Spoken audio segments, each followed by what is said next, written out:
All right, so in today's video, we're going to be watching a Gold 1 Kiriko. Description. This is probably the most stressful and nerve-wracking game I've had in a long time. The enemy team didn't even reach the first point yet, and my team was already yelling at each other.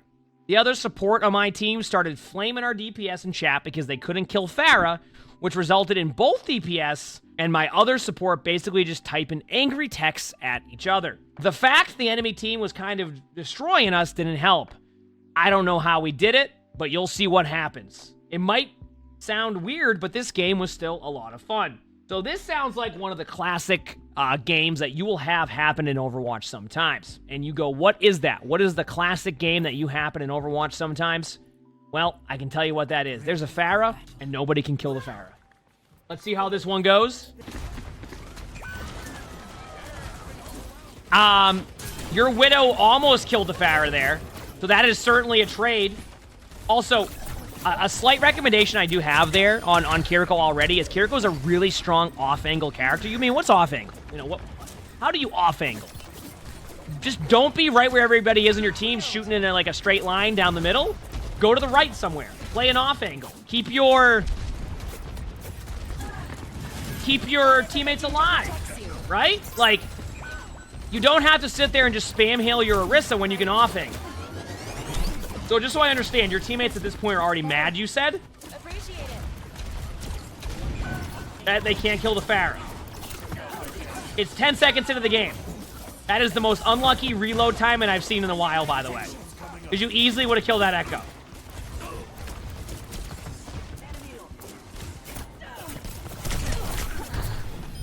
Good TP. Good TP. As we were saying yesterday during one of the spectators, remember, like, you can hold your shift button, and then, like, when you turn around, it will go to anybody on your team right away. Also, your team already didn't get to the point, but I don't think it would have mattered. Yeah, like, so far, the Pharah, like, hasn't even been popping off yet. It's been more of, like, your team has no control of the map. Look, what rank is this? Gold 1. Ah, yes, the in-there spawn Orisa ultimate we all hope for.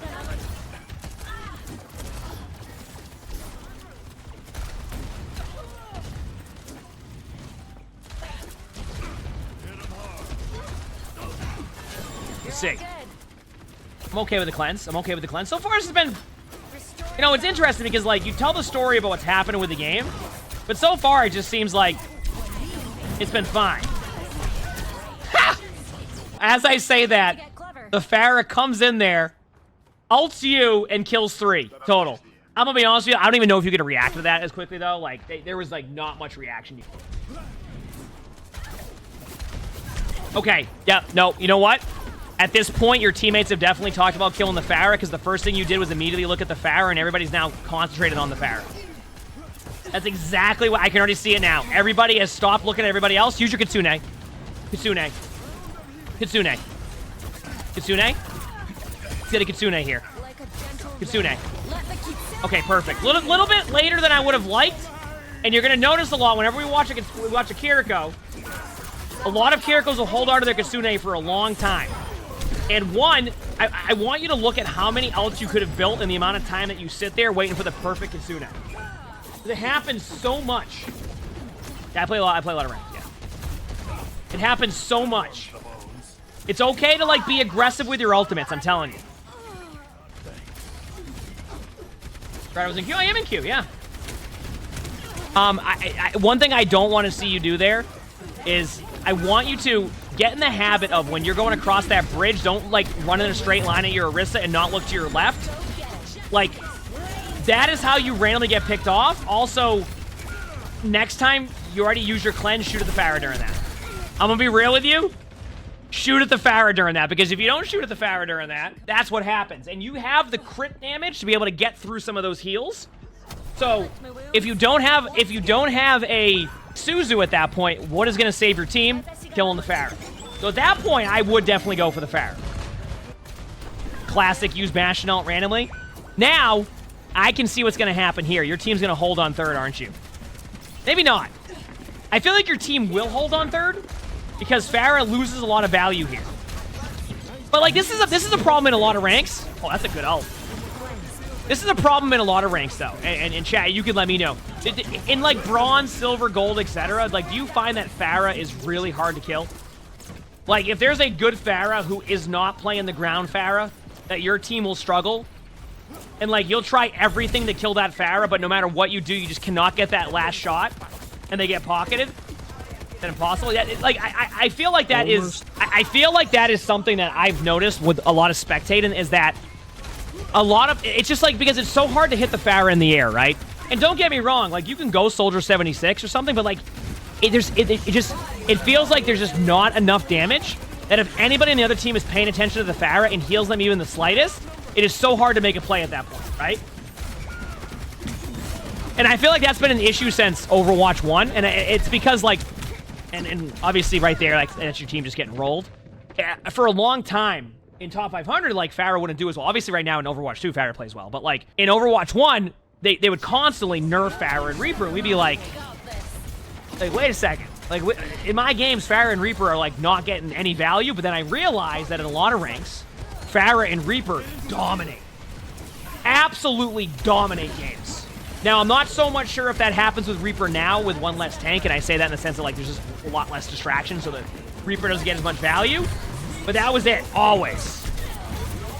Good Kitsune, by the way. I do want, and you'll hear me, for people who watch the spectating videos a lot, they're going to hear me say this a lot, I want you to be in the habit of being aggressive with Kitsune, okay? If you have a set plan, right, where you're like, okay, we're going to use this as a disengagement tool and then re-aggress, that's fine, but we know that ain't happening, okay? We don't even have that happen in top 500 games. I want you to TP out here, just for a second. You have a little bit of, it doesn't matter anyway. All right, tough start. Yeah, I can see why your teammate, not your teammates, I can see why it's frustrating because your team did a good job of getting everybody else, but the Pharah was dominated, so. What's the best support character? I mean, honestly, this could be a hot take. Yes. Here's what I have to say about that very quickly because people are asking, like, what is the best support to play? I think support's in a pretty good spot. I really do. Doesn't mean there can't be a buff here, a buff there, a nerf here, a nerf there. But I think, like, support is in a pretty good spot right now. Support has been consistently buffed since Season 1 because support at the beginning of Season 1 was in a tough spot. I think support's in a pretty good spot right now. Granted, there are combos, right? If you have a Rhine and you decide to go a Mercy Lucio comp, I'm not going to say you're going to have the best time as Reinhardt, right? So there is a combinations that can really, really make that better. But I think overall, there's a reason why whenever you watch tier list videos or tier list shorts or tier list TikToks or etc., you see most supports are like B or above because supports are just in a really good spot and are really good.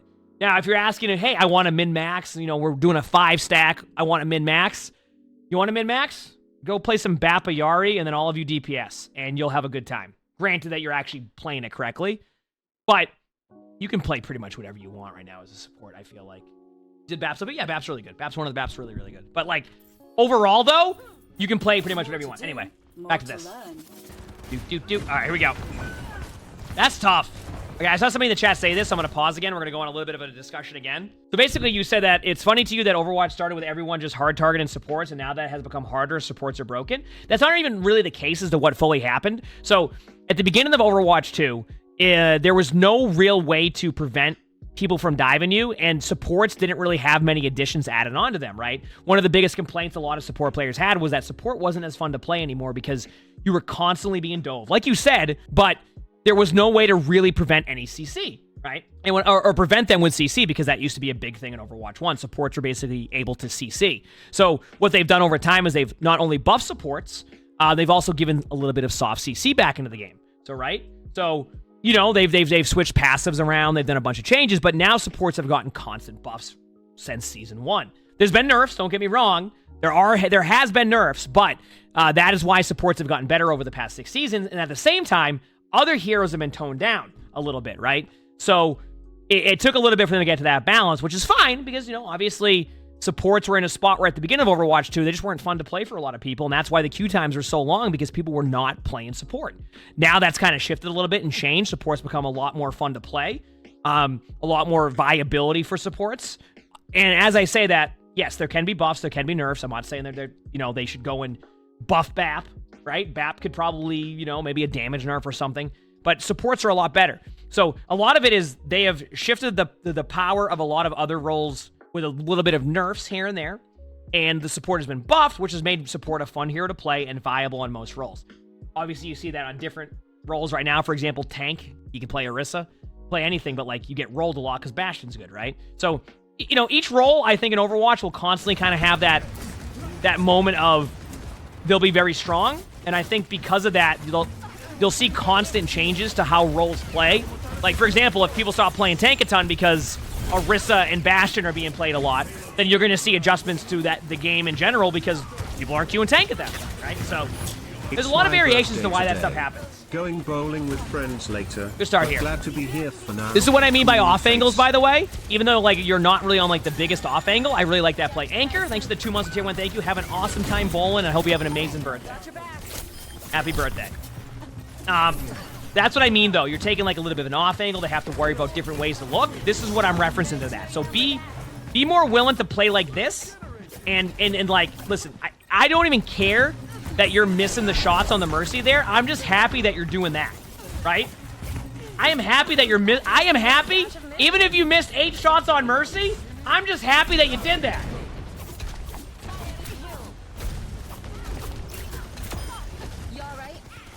Yeah, I see that you took it literal when your teammates were mad nobody was killing the Pharah. Nice shots.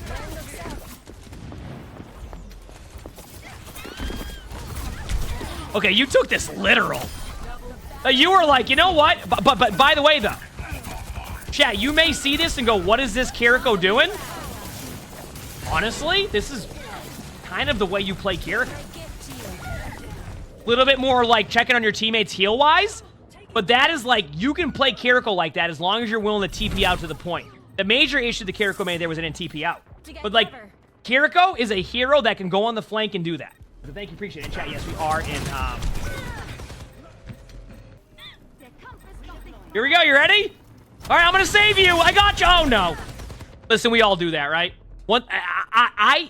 It's funny because that was a TP. But I'm not even upset with that. I think more what you need to do is when you make that TP, be ready to also Suzu immediately and back away, right? And I know people are like, oh, you're wasting Suzu? Well, guess what? Suzu ain't working if it's in spawn and you're respawning. Okay, that's a Suzu. Yeah, be careful of trying to Suzu a Wrecking Ball when they're running away because of that exact reason. Okay, where's your teammates at? Okay, after that lamp, I want you to... Kitsune. Right? Kitsune. Kitsune. Maybe don't. Okay. Oh, no, don't. Don't. I would have Kitsune'd if you didn't window, but then I'm okay with you not Kitsune'ing after that. I want you to lead this team fight with Kitsune, though. Please. Please. Oh, no. You know what the amazing part is, by the way? The Pharah has switched off of Pharah, and then has now gone Soldier and immediately killed the Pharah. I imagine sometimes the players in the team are probably so frustrated at that point when they see that because they spent the whole defense not being able to kill the Pharah, then that Pharah switches to Soldier and kills the Pharah. Like, immediately. They're probably like, come on, can we... What? Wait a second. There is no way. There is no way. Okay, that Mercy paid attention.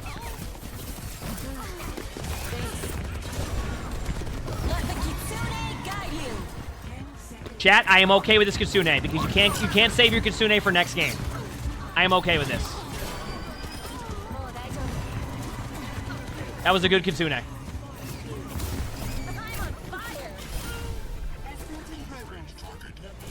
That was good.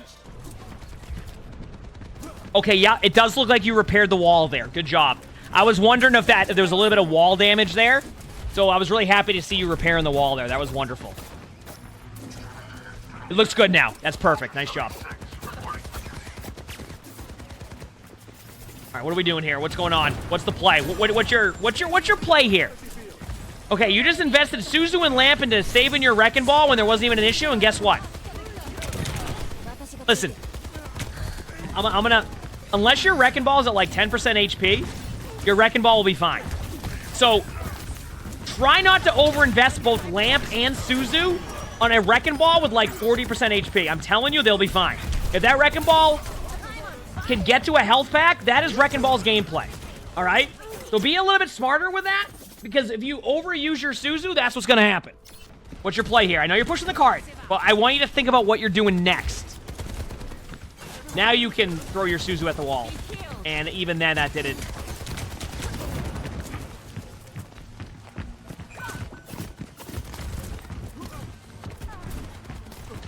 I would like you to Kitsune now. Now. Decent timing.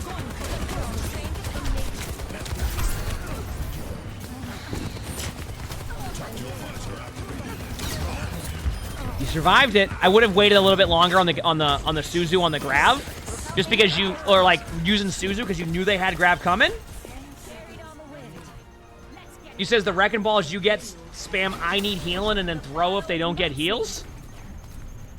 I will say this right now: if you're playing wrecking ball, I'm gonna. This is my take on this. Okay, if you are playing wrecking ball, always play for health packs. If you get healed, and that's fine, but don't expect to be fully healed all the time. You need to play for health packs, not stand there and spam I need healing. Like right now, that wrecking ball falling back, healing him up, perfectly fine. But as a wrecking ball, you want to figure out where you're going first, and then where your escape route is going to be to then heal up. That is what you want to do with wrecking ball, right? Doesn't mean you can't get healed by your team, but don't sit there and like, you know, like you're on Genji spamming I need heal and expecting your teammates to heal you up. Because you know what's going to happen? They're going to heal you up and you're going to keep taking damage because your hitbox is so huge. And you're going to sit there and spend so much time trying to heal the wrecking ball that nobody else gets healed and you go back to spawn. Also, in my opinion, wrecking ball should probably switch off on this part of point because third point can be really difficult for ball. I don't expect that. I also think the wrecking ball could stay with the ultimate, which I'm fine with.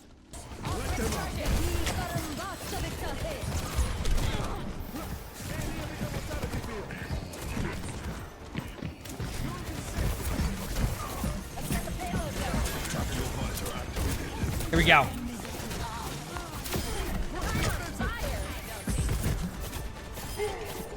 I still want to see you take more off angles. I'm telling you, you're going to benefit from that. I am telling you, you will benefit from taking those off angles. It also, another thing that can happen as Kiriko is if you're pushing the cart, one thing I will say that you can do as Kiriko, it is okay to teleport off the cart to help your team win a team fight. You have that capability, and you can turn a team fight real quick and get back to that point really quickly. So don't be afraid sometimes to be like, okay, I'm going to just quickly win this team fight with my team because of the utility I have, and then go back. Actually, it was quite common. It might have changed a little bit now, but it was quite common to have the Kiriko be the cart pusher, and then have the Kiriko TP into a fight to win the fight and then get the progress. You see it a little bit more in like push and stuff like that, but it is a play that you can absolutely do and can go really well when you do it. All right? All right, what's your play here? I want to see you take that off angle again, top left. Also, you had said earlier your teammates are arguing with each other about the Pharah. I mean, and this is what I mean. Look later on in the game now. There's no Pharah. Your teammates are working together. You know, might have been your teammates were apparently angry at each other because the Pharah wasn't dying within the first 10 seconds of the game. But now look what happened. There's always time to make adjustments. Also, you need to work on that Suzu. I have seen you waste Suzu a few times. I want you to be slightly more patient in the sense that don't just randomly throw it at the ground in front of you. Not like, you're not even throwing it at you, you're throwing it at a sign. I don't mind that Suzu. As long as you TP out. As long as you TP out. As long as you TP out. If they go for you, that is. Look behind you. Okay. I want you to be slightly quicker. Good Suzu. I want you to be slightly quicker when you hear things like a Genji behind you deflecting to make sure that your Ana's okay. That's one of the easiest ways for like your support to die, and then you go, how'd you die? What are you doing back there? Ana, how'd you die there? Meanwhile, you didn't turn around once. You know what I mean? So like, if you hear a Genji deflecting behind you, just turn around and make sure your Ana's fine. Because you know what? Your Ana could be at 25% HP, and you save that Ana. But if you don't turn around, that is how your backline support is dying. Okay? So use those sound cues sometimes to make sure they're fine, because it happens all the time. Like, you'll be in a game, someone in your team will get rolled, you'll be like, why are you dying? Meanwhile, they have a Pharah and an Echo diving them the whole time, and you're not even turning around, right? My advice is sometimes when you hear anything that sounds like it could not be good against your teammate, you can at least take a slight look. It takes 2 seconds. 1 second to make sure. If your Ana's fine, great. If you're on Brig and your Ana gets an armor pack, your Ana probably wins that 1v1. But it happens so many times where, like, everybody's worried about what's in front of them, and the moment that a Genji flanks your teammates and gets 2, you're like, how's this happening? Well, how is Genji flanking my team and getting 2 every team fight? That is when you peel, and you go back to your team, and you help your team, and then you win. Those are the adjustments that you can make. Now, granted, that didn't happen in this game specifically, but you didn't turn around when you heard the deflect for a little bit, and that reminded me of those type of situations. Anyway.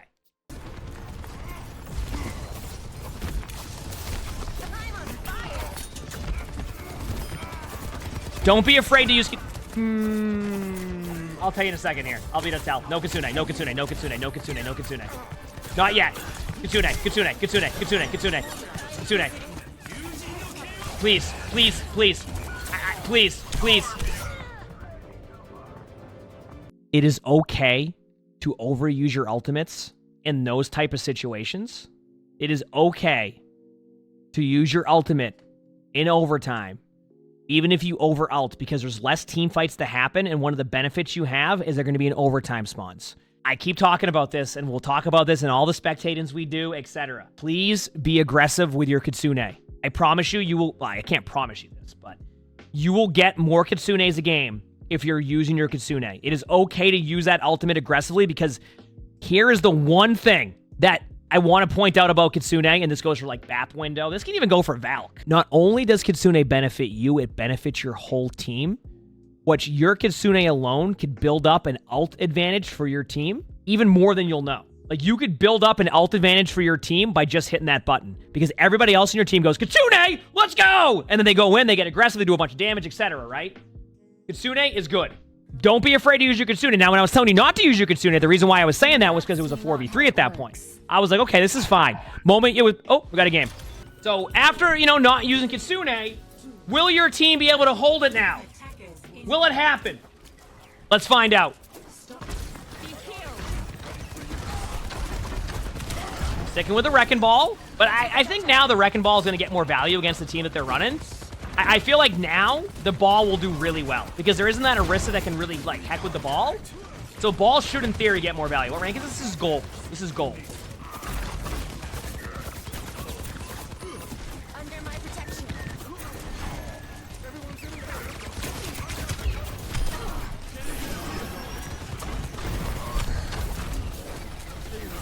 Yep.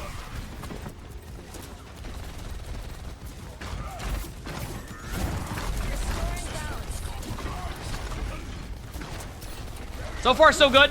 I would say you could take a off angle again if you want to, but this is a safer play, especially in, like, the end of the game. Here we go. Nice. This is what I mean. This right here specifically is what I was referencing. I don't mind that play. I think that it's good to get, like, in the habit of doing that play.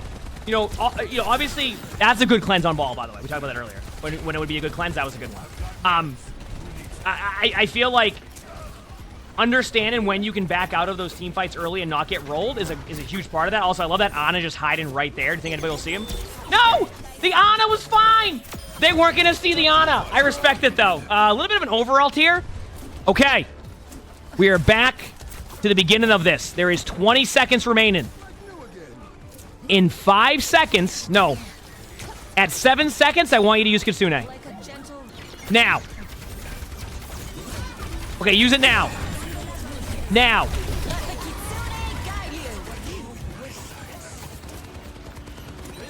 You know what, chat? We take what we get here, and that was a dub and a Kitsune used. Let's go! That's a dub. So, after watching that, biggest thing I will say is, one, although your teammates were complaining that you couldn't get the Pharah, you did get the Pharah. The Pharah had to switch off. Your team ended up... That's why, like, if you get into a game at the beginning of it, and you are getting rolled by a Pharah in the first 1 minute, it does not mean that the game is over. At all. It does not mean that one bit. So remember that. And it seems like your teammates did, and you won that game. Second of all, I want you to take more off angles. And third of all, use Kitsune. And work in your Suzus. All three of those you'll be fine. But Kitsune, be more aggressive with it. Take more off angles. And on your Suzus, if you're going to use your Suzu, don't try to throw it at a Wrecking Ball running away. Or don't use it too early on a ball. Obviously, they're getting hacked. If they get purple, they get slept. Different story, but that's what I saw. If you like this video, make sure to hit the like button. We record these all live on stream, so make sure to stop by the stream. Have a ton of fun on here. Sub to all the YouTubes if you haven't. All 3 of them, a bunch of awesome videos. If you want to submit your own spectating, look at my Discord below in the description. There's my Discord. Outside of that, hope you all have an amazing day/night.